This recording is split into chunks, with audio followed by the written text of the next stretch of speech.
Servidores da FATEC. Vamos dar início agora ao nosso seminário, discussão do plano de carreira. Eu queria chamar a mesa do Guilherme, das UERJ, o Carlos já está aqui sentado. Bem, em primeiro lugar, um agradecimento aos nossos convidados, o Gaúcho, coordenação geral do Sintuped, e o Guilherme, que é presidente das UERJ. E um agradecimento também ao Sintuped, que conseguiu a sessão aqui do auditório. Esse auditório para a gente poder fazer esse seminário de abertura. A palestra de abertura, o debate de abertura do nosso seminário sobre plano de carreira. Então, o Guilherme, representante das UERJ, vai começar então meia hora para as suas observações. Em primeiro lugar, queria agradecer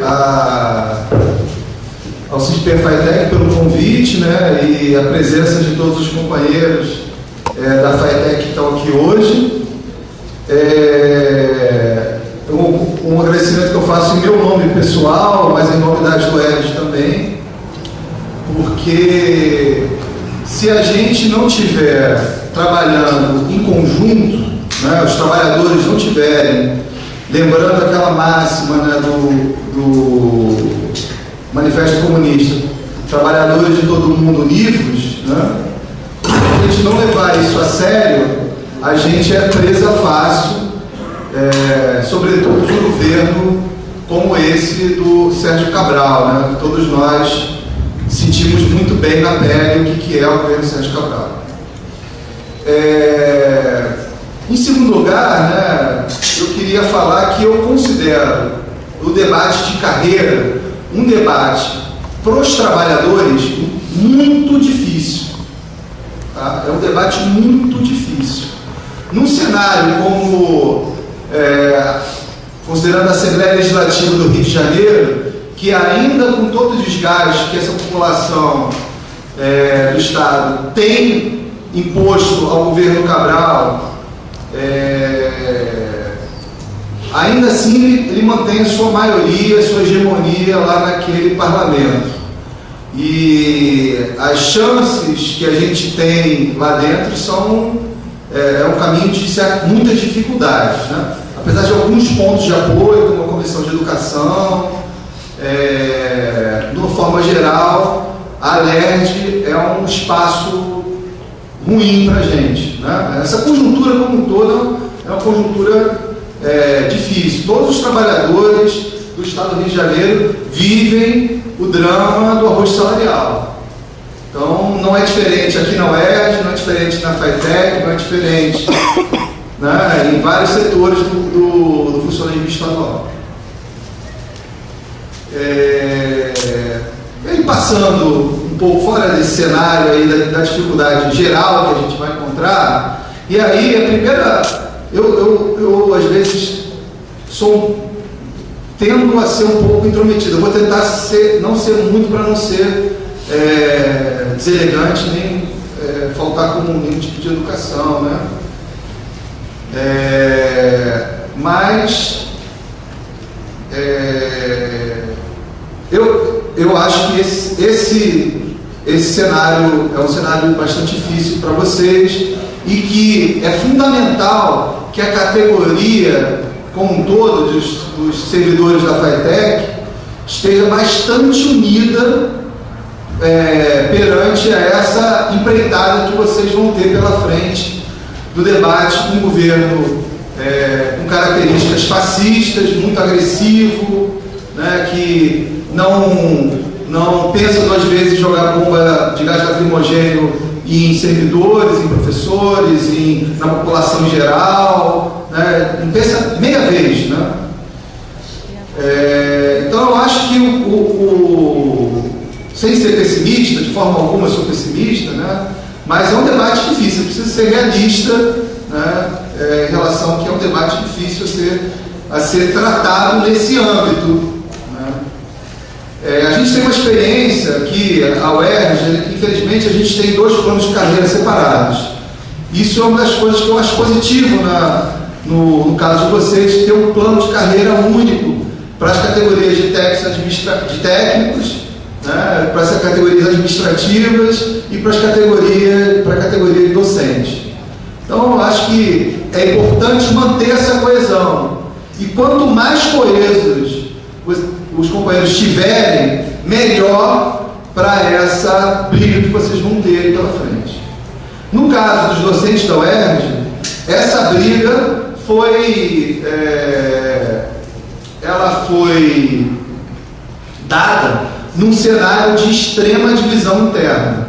Tá? Nós tínhamos um plano de carreira desenvolvido dentro do nosso conselho universitário e esse plano de carreira foi simplesmente esquecido. O plano de carreira gestado do conselho universitário era muito interessante.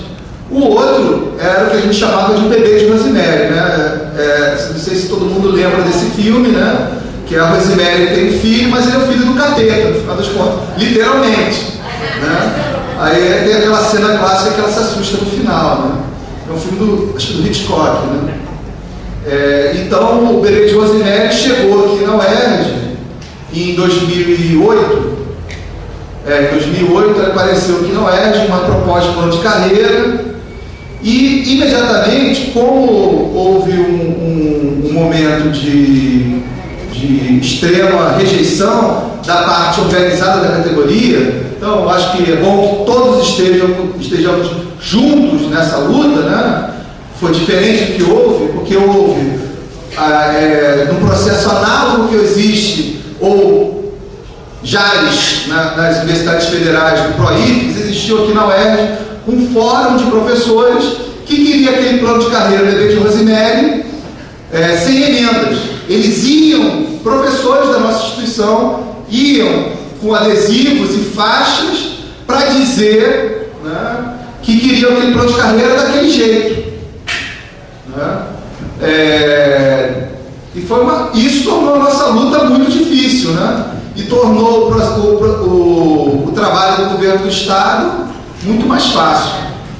A desunião dos docentes da UERJ abriu todo um caminho para que a gente só tivesse uma emenda aprovada naquele plano de carreira, que era a possibilidade de termos a implantação do regime de trabalho e dedicação exclusiva na nossa instituição, que só veio a partir da greve do ano passado, depois de muita briga ainda, essa implantação. Então, o nosso plano de carreira, aqui em linhas gerais, é muito ruim, né? O interstício para a gente ter algum tipo de progressão, ele foi aprovado em dezembro de 2008. Os primeiros a terem progressão horizontal ainda nem começaram a ter. Começarão, eu espero, né, em dezembro desse ano, quando faz 5 anos da implantação do plano de carreira docente da UERJ.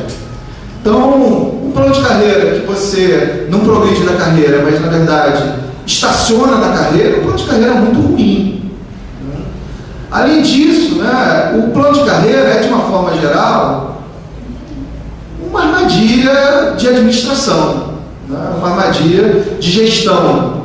Tá? Colocam lá uma série de níveis, aí você olha pensando no seu futuro, né? Você olha para o último nível da carreira. Aí o último nível de vocês é bonito a peça. Agora eu quero ver quantos vão ter a possibilidade de chegar nos últimos níveis. Eu tenho muitas dúvidas com esse. Parece que o Wikileaks, o Julian Assange, forneceu aí o plano de carreira. Né? Eu nem sabia que tinha sido obra do nosso companheiro, né? Mas acabei descobrindo que era uma informação extraoficial, digamos assim.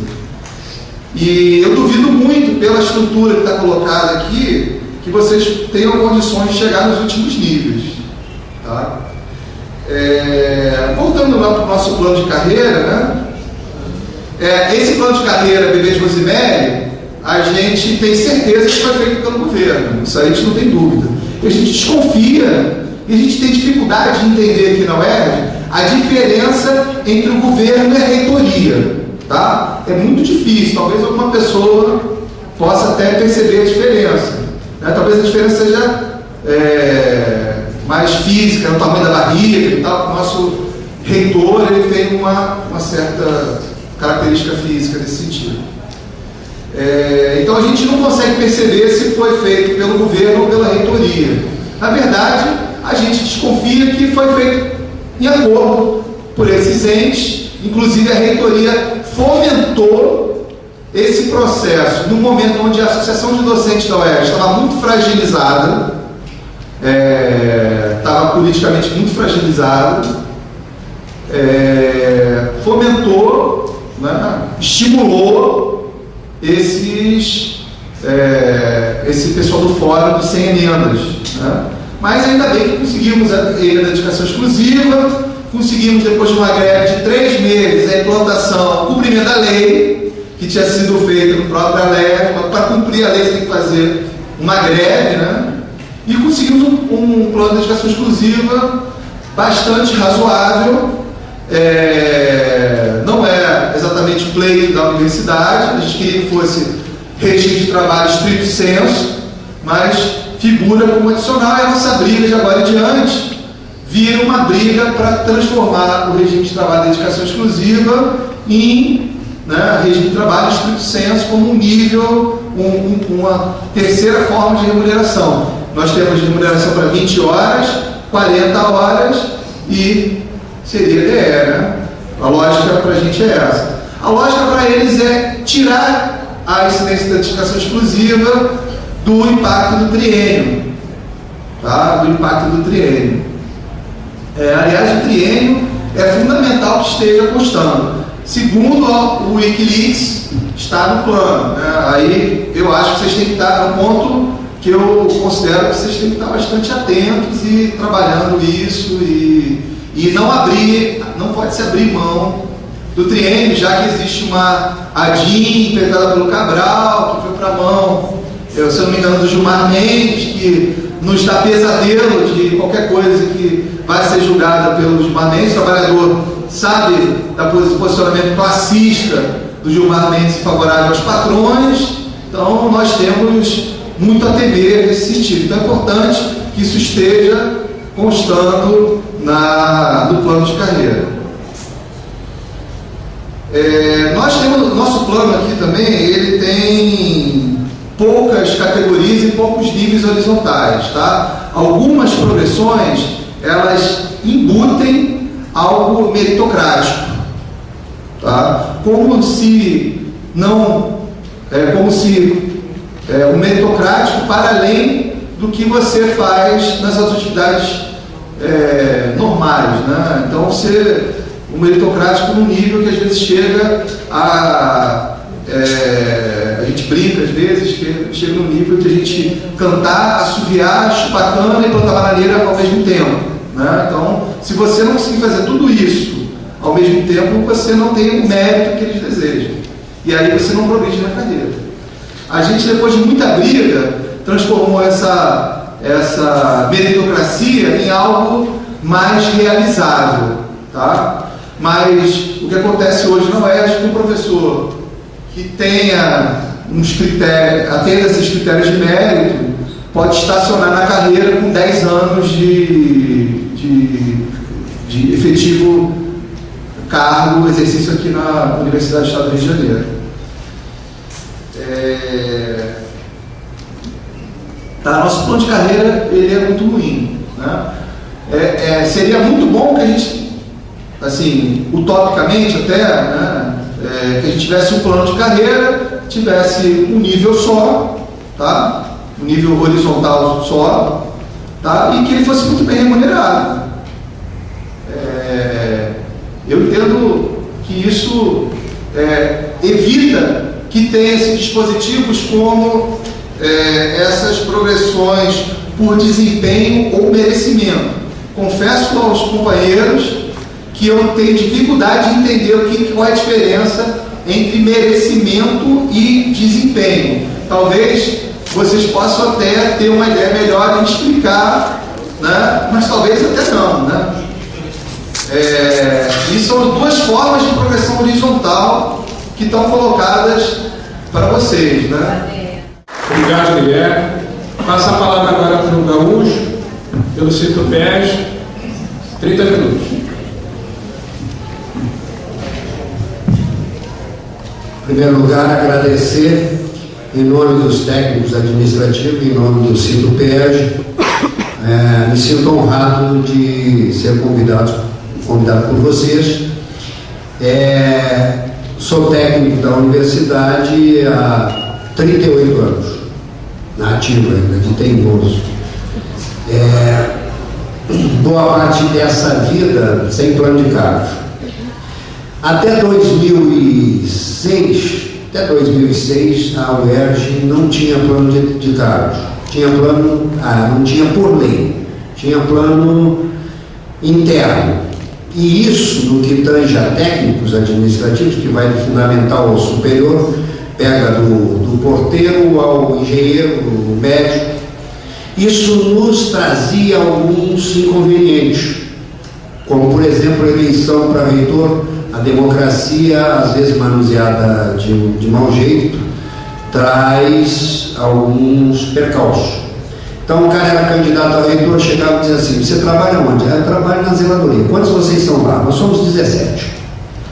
Aí, olha, eu sou candidato a reitor. Se eu for bem sucedido, se eu chegar a reitor, eu enquadro a turma de vocês, esses 17, em tal nível. E aí começou a Torre de Babel. Foi feito com categorias que eu não vou dizer aqui. Quando chegava numa determinada categoria aqui, não estou legislando em causa própria, mas era a minha categoria, era auxiliar de enfermagem do Hospital Pedro Ernesto, e até hoje o maior quantitativo profissional dentro de uma universidade auxiliar de enfermagem. É a enfermagem em si, hoje já com técnico.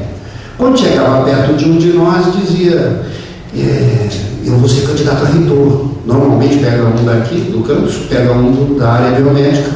Sempre tem um médicozinho, lá tinha um médico que ia manusear.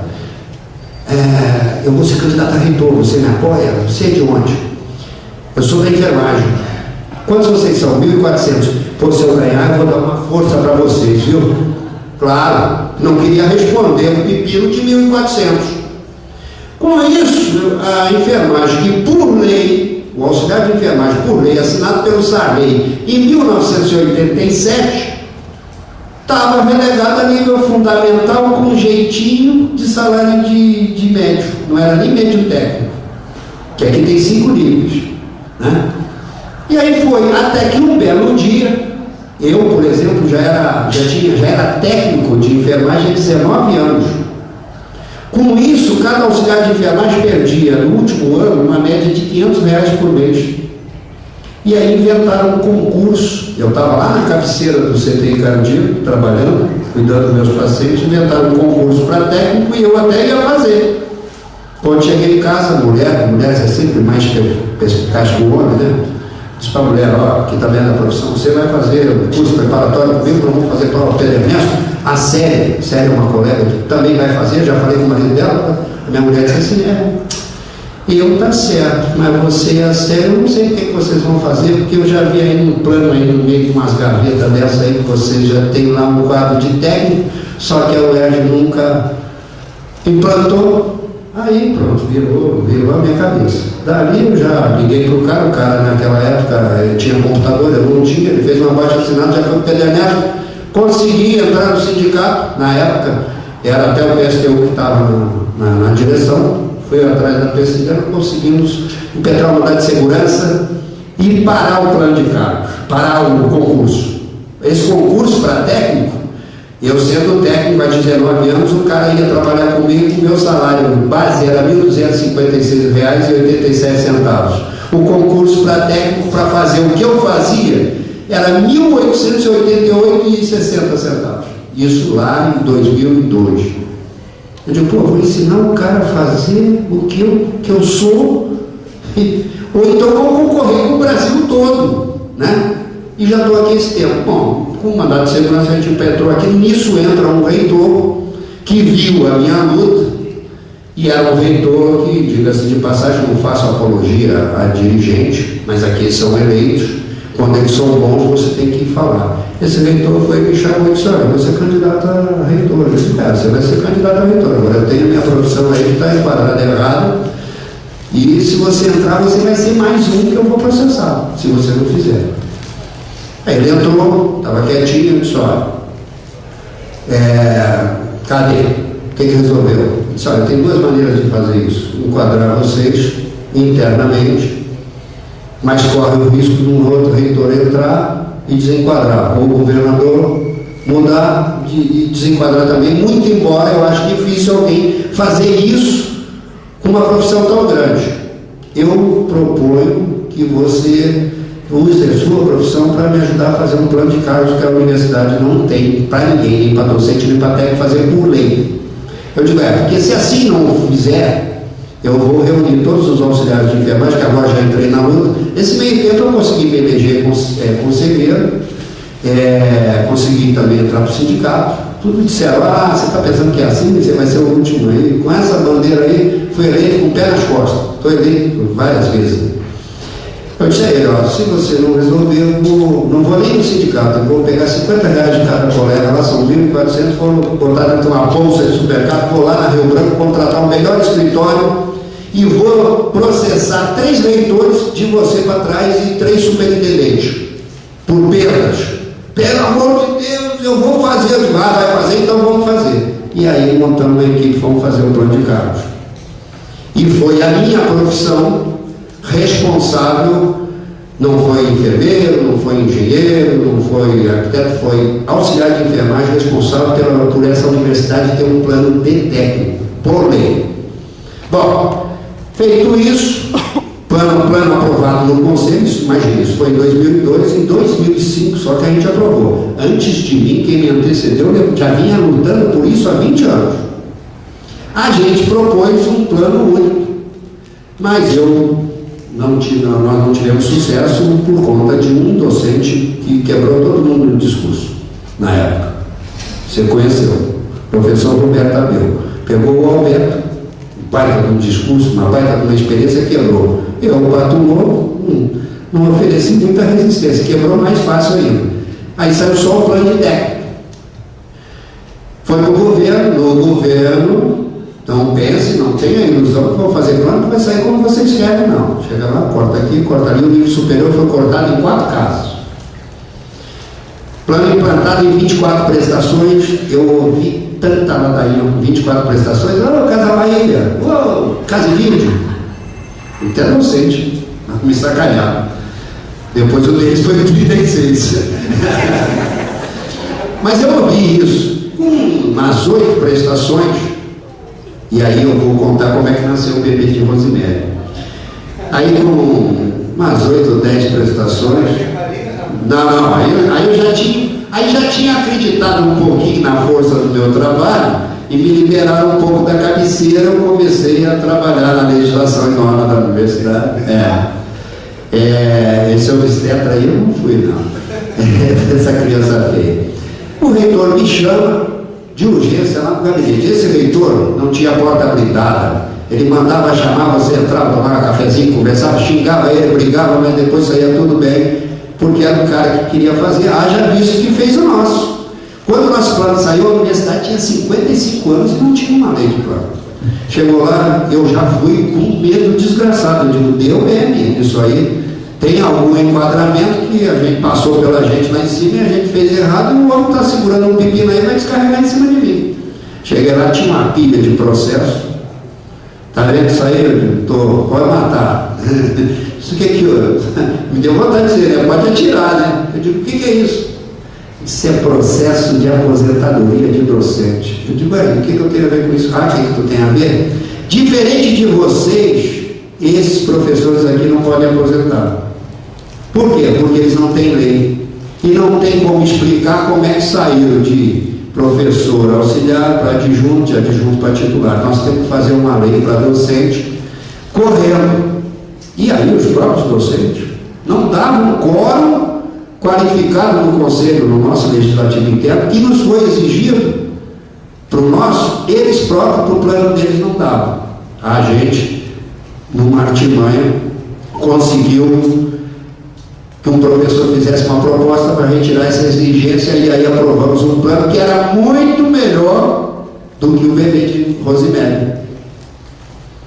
Bom, feito isso, o reitor pega, leva para 7 o plano docente leva para a Casa Civil, e aí tem eleição, entra esse reitor que está aí, que já está no segundo mandato. O que ele faz? Para não deixar o outro ficar com 2 planos no currículo, ele ignora aquele plano, votado no Conselho Universitário que ele preside, e faz um em cima da perna junto com o Cabral, que já naquela época, eu e outros, na época era Cléber, avisavam: vocês vão ganhar em 2012 o que ganha hoje um da Federal. E hoje eu acho que nem isso ganha. Foi assim que nasceu o bebê de Rosemary, ele fez em cima da perna, essa criança. O nosso foi feito por nós, no Conselho Universitário, não foi bebê de Rosemary, mas deixaram a criança cair no percurso. A criança também ficou meio machucada, entendeu? Também teve esse percalço. Mas se você olhar o nosso plano, hoje o nível superior, de ingresso na carreira, está em R$ 3.111. Para um médico, um engenheiro, isso é muito pouco. Mas se você botar o que o governo realmente desgastou do salário, seriam 100%, 120 e poucos por cento, iria para 6 e pouco. Então o plano não é ruim. Ruim é a manutenção que os governos fazem em cima do salário da gente. E aí você vai fazer uma campanha salarial muito bem sucedida, se for vitoriosa, você arruma 5%, 10%. Você reformou no plano, você consegue melhorar isso. E o nosso plano tem muita gordura para queimar, dá para fazer isso. Então nós já temos uma reformulação, tão logo o nosso plano foi sendo pago, a gente já foi fazendo reformulação à lei, porque o nosso é lei, o de vocês eu sei que é um projeto de lei. Então vocês ainda vão fazer a lei e façam o melhor possível. Nós já nem tinha terminado de pagar as 24 prestações, nós já tínhamos reformulação, nós já estamos na 3ª reformulação, dessas 3 nenhuma aprovada. Todas nos 2 mandatos desse cidadão que está aí hoje, e está com plano, e amanhã precisa dar uma resposta, senão essa universidade amanhã pega fogo.